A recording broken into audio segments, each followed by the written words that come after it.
The live TV, सच सबसे आगे। नमस्कार, आप देख रहे हैं द लाइव टीवी और मैं हूं आपके साथ मुनमुन रहमान। भारतीय जनता पार्टी विपक्षी दलों के गठबंधन इंडिया को 2024 में कड़ा मुकाबला देना चाहती है। 2024 में दोनों के बीच कांटे की टक्कर देखने को मिल सकती है, लेकिन बीजेपी की पहले से ही हवा खराब हो गई है, क्योंकि बीजेपी के सहयोगी गठबंधन जो है वो एक एक करके उसका साथ छोड़ रहे हैं। तमिलनाडु में बीजेपी एकमात्र एआईएमडीएमके के जरिए ही अपनी आवाज बुलंद कर पाती थी, लेकिन अब एआईएडीएमके ने भी बीजेपी का साथ छोड़ दिया है। तमिलनाडु से बड़ी खबर आ रही है, जिसमें बीजेपी के सहयोगी गठबंधन एआईएडीएमके ने बीजेपी को खुद से अलग कर लिया है। अब इसके पीछे की क्या वजह है, क्यों एआईएडीएमके ने बीजेपी के साथ गठबंधन तोड़ दिया है, ये आगे आपको बताएंगे। लेकिन 2024 से पहले बीजेपी का इस तरह से अपनी एक और सहयोगी पार्टी से गठबंधन टूटना शुभ संकेत नहीं माना जा रहा है। वहीं दूसरी तरफ इंडिया जो है वो लगातार ताकतवर हो रहा है और बीजेपी की बात करें तो बीजेपी लगातार कमजोर हो रहा है। आप अपनी स्क्रीन पर न्यूज़ 24 का ये ट्वीट देख रहे हैं। यहाँ पर इन्होंने नेता ने कहा है, भाजपा को खुद वोट पाने के लिए किसी पार्टी की शरण में जाने की जरूरत है। उनका यहाँ कोई बेस नहीं है, वो बेकार समान है। कौन ये कह रहा है? एआईएडीएमके के वरिष्ठ नेता डी जयकुमार ने ये कहा है।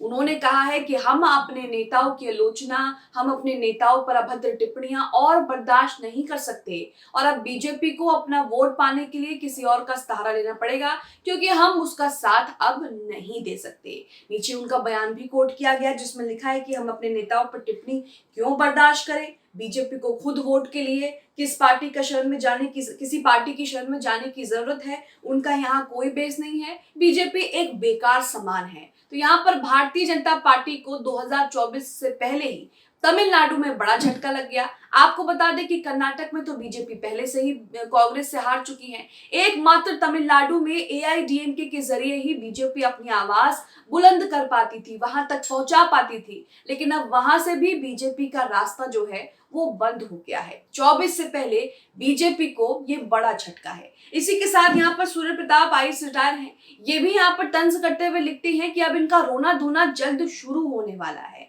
यहाँ पर इन्होंने बीजेपी और एआईएडीएमके में जो गठबंधन खत्म हो गया है उसकी खबर को शेयर करते हुए लिखा है कि बीजेपी पार्टी को 440 वोल्ट का झटका, एनडीए के एक मजबूत घटक एआईएडीएमके ने अपने आप को बीजेपी पार्टी से अलग कर लिया है। बदलते मौसम में आप खुद अंदाजा लगा सकते हैं कि किसने किसको लात मारी होगी। अब किसका रोना धोना शुरू होने वाला है। कई लोग तो कमेंट में कह रहे हैं कि ईडी ने अब तक अपना काम करना शुरू कर दिया होगा, ईडी तमिलनाडु के लिए रवाना हो गई होगी। तो इस तरह की जो है वो कमेंट्स आ रहे हैं। अब इसके पीछे की क्या वजह है, क्योंकि गठबंधन दोनों के बीच टूट गया है। आपको बता दूं कि दोनों पार्टी एआईएडीएमके और बीजेपी, इन दोनों के बीच खटपट की खबरें जो है वो कई समय से सामने आ रही हैं। बीजेपी के तेलंगाना के प्रदेश अध्यक्ष पर एआईएडीएमके के नेता आरोप लगाते हैं कि ये हमारे नेताओं के बारे में गलत टिप्पणियां करते हैं और हमारे नेताओं की आलोचना करते हैं, और यही एक बड़ी वजह है जिससे जो है बीजेपी और एआईएडीएमके का गठबंधन टूट गया है।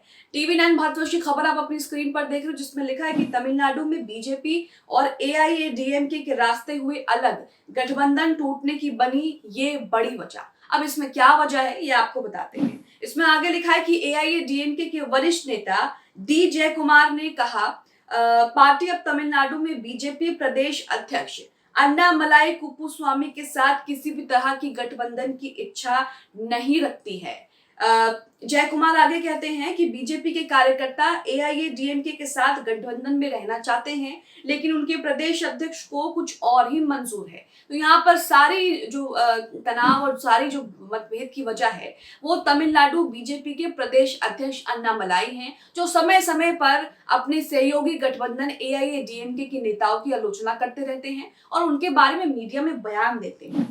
एआईएडीएमके के वरिष्ठ नेता डी जयकुमार ने लोकसभा चुनाव से पहले बीजेपी के साथ उसके गठबंधन को लेकर स्थिति स्पष्ट कर दी है। मीडिया से बात करते हुए उन्होंने कहा कि बीजेपी के साथ गठबंधन पर फैसला हम चुनाव के दौरान करेंगे। मैं ये बात साफ कर देना चाहता हूं कि अभी जो बात मैंने कही है वो मेरे निजी विचार हैं और यही हमारी पार्टी का रुख भी है। एआईएडीएमके के वरिष्ठ नेता डी जयकुमार ने कहा कि पार्टी अब तमिलनाडु में बीजेपी प्रदेश अध्यक्ष अन्नामलाई कुमारस्वामी के साथ किसी भी तरह की गठबंधन की इच्छा नहीं रखती है। उन्होंने कहा कि अन्नामलाई पिछले काफी समय से एआईएडीएमके के नेताओं के खिलाफ बयान दे रहे हैं। जैसा कि मैंने आपको बताया कि बीजेपी के प्रदेश अध्यक्ष यहाँ पर जो है एआईएडीएमके के नेताओं के खिलाफ बयान दे रहे हैं। जयललिता के बारे में भी उन्होंने जो है वो गलत टिप्पणियां की थी, तो इसे लेकर दोनों पार्टियों के बीच मतभेद जो है वो कई समय से चले आ रहे हैं। बीजेपी के कार्यकर्ता एआईएडीएमके के साथ गठबंधन में रहना चाहते हैं, लेकिन उनके जो प्रदेश अध्यक्ष अन्नामलाई उनको कुछ और ही मंजूर है। अन्नामलाई कुमारस्वामी बीजेपी के प्रदेश अध्यक्ष बनने के योग्य नहीं है। ये कौन कह रहा है? डी जयकुमार कह रहे हैं, एआईएमडी के नेता। आगे वो कहते हैं कि हम अपने नेताओं की और आलोचना बर्दाश्त नहीं कर सकते और ये एक बड़ी वजह जो है वो मानी जा रही है दोनों के बीच मतभेद और दोनों पार्टियों का आपस में जो गठबंधन टूट गया है उसे बड़ी वजह मानी जा रही है। वहीं आपको बता दें कि जय कुमार ने कहा है कि हम अपने नेताओं की आलोचना स्वीकार नहीं कर सकते। अन्नामलाई पहले भी हमारे नेता जयललिता के बारे में बहुत कुछ बोल चुके हैं। जैसा कि मैंने आपको बताया कि अक्सर जो है वो एआईएडीएमके के नेताओं की आलोचना करते हैं, जिससे पार्टी परेशान हो गई।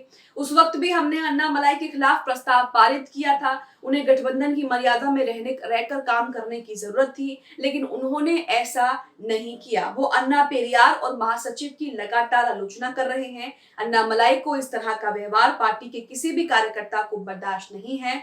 हमें अब चुनावी मैदान में उतरने की तैयारी करनी है, इसलिए हमने अभी से पार्टी का रुख साफ कर दिया है। 2024 से पहले बीजेपी का साथ एआईएडीएमके ने छोड़ दिया है। तेलंगाना में बीजेपी का एकमात्र जो है वो रास्ता था, लेकिन ये रास्ता भी बंद हो गया है। दक्षिण के दरवाजे बीजेपी के लिए लग रहा है जैसे हमेशा के लिए बंद हो गए।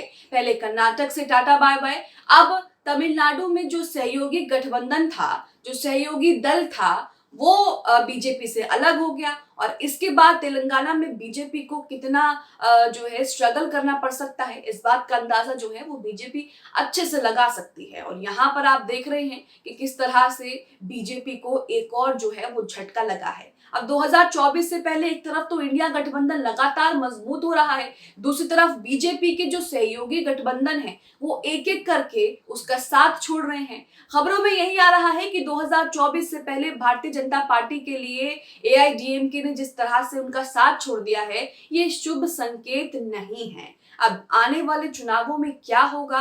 भारतीय जनता पार्टी जो बड़ी बड़ी बातें कर रही है, कह रहे हैं, पीएम मोदी भी कह रहे हैं लाल किले से कि मैं ही आऊंगा हर बार और मैं ही आकर जो है आपको संबोधित करूंगा। देखना होगा कि 2024 में इनका क्या हाल होता है। वहीं आपको बता दूं कि पहले ही शिरोमणि अकाली दल और तेलुगु देशम पार्टी जैसे सहयोगी दल एनडीए से अलग हो चुके हैं और अब इसमें एआईएडीएमके का नाम भी शामिल हो गया। आप एआईएडीएमके के बीजेपी से गठबंधन तोड़ने को लेकर क्या सोचते हैं? हमें कमेंट बॉक्स में अपनी राय जरूर दें। द लाइव टीवी, सच सबसे आगे।